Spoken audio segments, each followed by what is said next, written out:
Welcome to Bible Tea. Today we're unpacking the story of Judah and Tamar. Before we get into the story, we need to understand what's going on at this time. There's no Israelite nation yet, so Judah is not even a tribe at this time. There is no Moses and no commandments. At this point, Judah is just one man, one of Jacob's 12 sons, living in a land surrounded by Canaanite culture. That means shrines to pagan gods, sex cults, fertility gods, the whole nine. This is also around the time that Joseph, Judah's younger brother, is being sold into slavery by his brothers. So Judah leaves his brothers and marries a Canaanite woman. They have 3 sons, Onan, and the youngest, Shelah, who was born in a place called Kezib. Judah chooses a woman named Tamar to marry his first son, But was wicked in the Lord's sight, so the Lord put him to death. So Tamar is given to the second son, Onan. It was the custom in those days for the brother next in line to raise a child in his brother's name. But Onan didn't want to have a child that is not his. So he sleeps with Tamar, but intentionally prevents her from becoming pregnant. The text says he spilled his seed on the ground. Onan chose to betray his duty, and just like his brother, his wickedness got him struck down. Judah, with 2 sons dead, is now scared. He looks at Tamar and tells her, "Go live in your father's house until the 3rd son, Shelah, grows up." But internally he's thinking, he may die too, just like his brothers. So Tamar returns home and she waits. A lot of time passes. Judah's wife dies and his youngest son, Shelah, he's a grown man now. Back then, being a widow wasn't just sad, it was dangerous. A woman without a husband in that culture had no income, no land, and no protection. Her future depended entirely on her husband's family honoring their responsibility to care for her.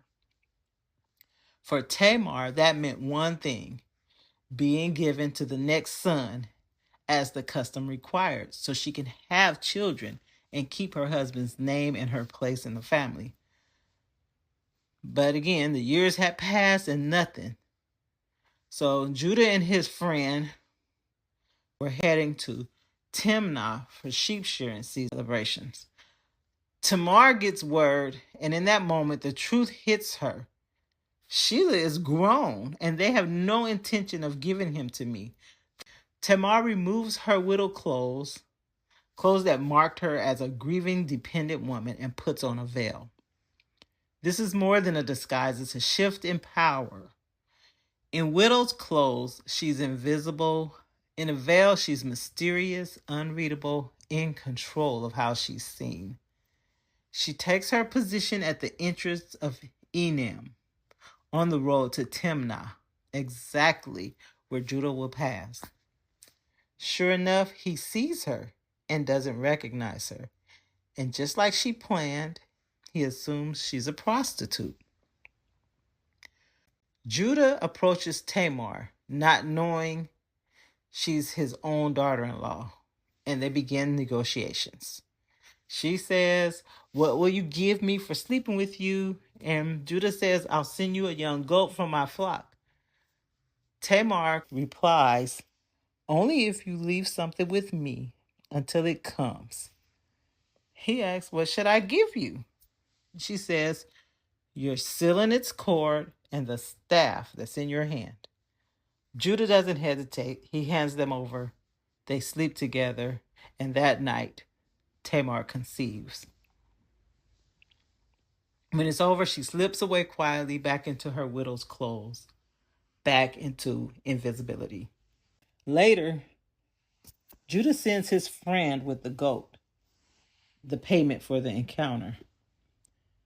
But here's the thing. Nobody knows what he's talking about. There's no sign of a prostitute and no one's seen her. But Judah just waves it off. Let her keep it. We'll be laughed at. 3 months pass. The word spreads. Tamar is pregnant. Judah doesn't ask a single question. He doesn't even investigate. He jumps straight to judgment. Bring her out and burn her.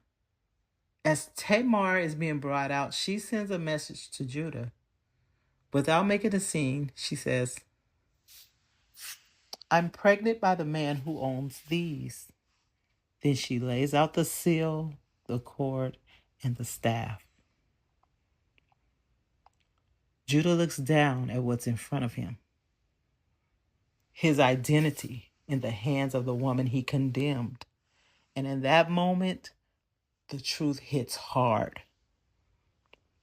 He says, she's more righteous than I, because I wouldn't give her to my son Shelah. Tamar had moved with intelligence and restraint, and Judah had no choice but to spare her life.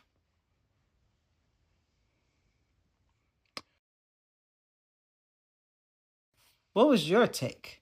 Drop it in the comments. And look out for the next piping hot sip in a story about a daddy, baby daddy.